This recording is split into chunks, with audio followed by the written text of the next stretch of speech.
I'm Reveena and welcome to my kitchen. Today we're making pasta, homemade pasta. I'm so excited to share this with you.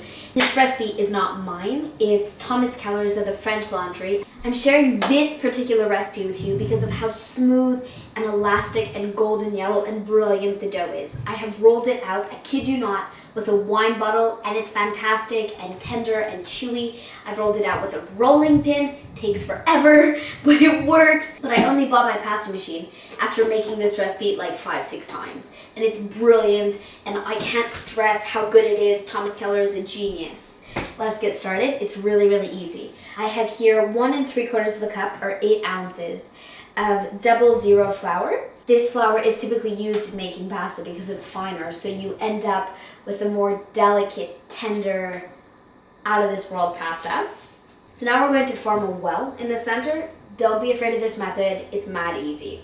So I take the flour, I have it into a circle, and I'm taking just 2 or 3 fingers, and I'm just gonna do a small circular motion in the middle of my flour and very gradually bring my fingers outward in order to allow room in the center for my eggs and oil and milk. All right, that looks perfect. I'd say that's about a 5-inch diameter. And here I have 6 egg yolks and 1 whole egg, which I know is a crazy amount of eggs. And if you're looking for something to do with the 6 egg whites, maybe you want to check out my recipe for pavlova, which I will post at the end of this video. So, eggs into your little well, along with 1½ teaspoons of olive oil and a tablespoon of milk. I'm sure Thomas Keller doesn't use almond milk, so we won't tell him.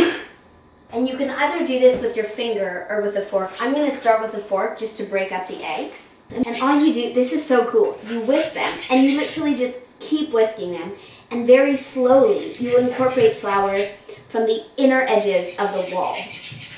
And you're doing this to create just a really smooth, silky, lump-free dough. All right, I'm gonna switch over to my hands just because I want to get a good feel for this and kind of gently bring in the flour and sort of make my circle smaller and smaller as the eggs absorb the flour. All right, I'm now going to start breaking the walls just because the eggs have done what they're supposed to do. And I'm going to very slowly and gently knead the flour into the eggs. Making homemade pasta is definitely a labor of love, and it's funny because pasta is one of those foods which we look at as like, bam, comfort food, quick food, ready in 15 minutes, and kind of, you have this on the other hand, which you make and it's totally easy and not difficult at all, but like, it's time consuming, I'm not gonna lie. Just got the last final bits of kind of doughy, floury egg mixture to incorporate, and if you can incorporate them, don't even worry about it. I've been kneading my dough for around 15 minutes and it's silky and elasticy and a beautiful yellow. And now all I do is kind of press it out, gather all the ends in, and then I'm going to roll it into a ball, which I'm going to wrap in cling film. So I take the ends here, bunch them, kind of give them a twist so that they stick all together, and then just give my ball a roll.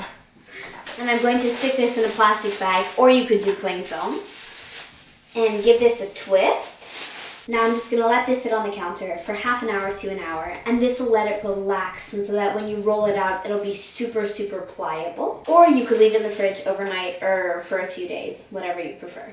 Welcome back. It's time to roll out your pasta. Here I've got my pasta machine all set up. They're super easy to use, and they're 25 to like 55 bucks, and you can buy different attachments. I just went with the standard attachment, so after you roll out long thin sheets, which I'm in the process of doing now, you can either do fettuccine or spaghetti.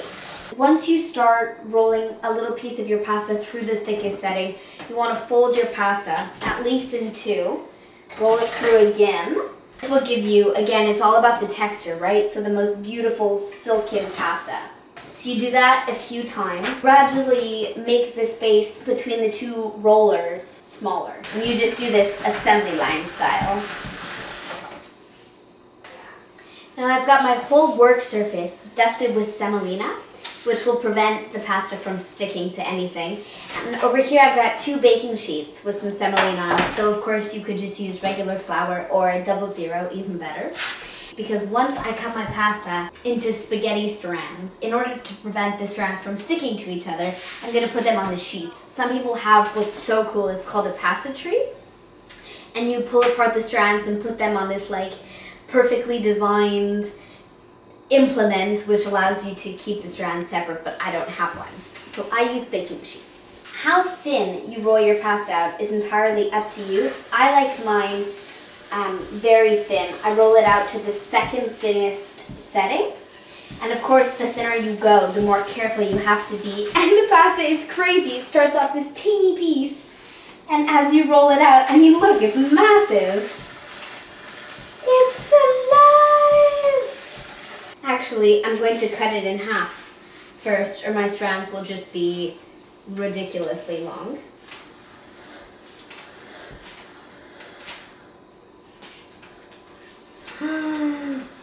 So now you don't want them to stick to each other, put them on the baking sheet, and just kind of run them through the semolina.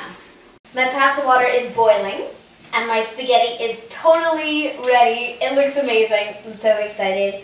And I'm now going to salt my pasta water quite generously. You never salt your water before bringing it up to a boil, unless you have a lot of time, because salt water is denser and therefore takes longer to boil.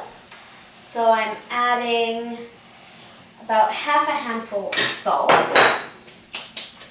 And now I'm going to add my pasta.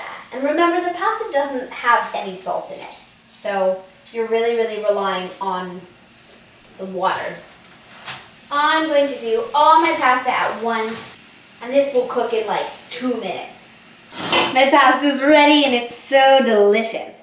So I reserved a little bit of the starchy cooking water. And I'm adding some pesto into it. If you want my pesto recipe, it's coming up soon.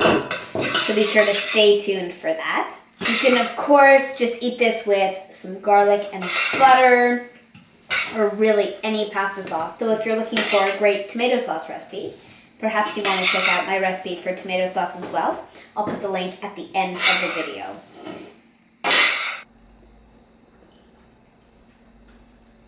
I can't even. 10 on 10. This pasta is amazing. Thomas Keller, you are a genius. If you just heard that, woo! That was my dad. I'm guessing we just scored a goal because I'm filming this during the Montreal versus Bruins. Les Canadiens de Montréal versus les Bruins. We're going to win. Just say. But this pasta is amazing. 10 on 10 for the pasta. 10 on 10 for the Habs. And please try this. Seriously. It serves 3 to 4.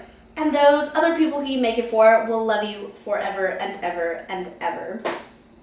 Let me know what you think, as ever, in the comments down below. And I will see you next time. Bye.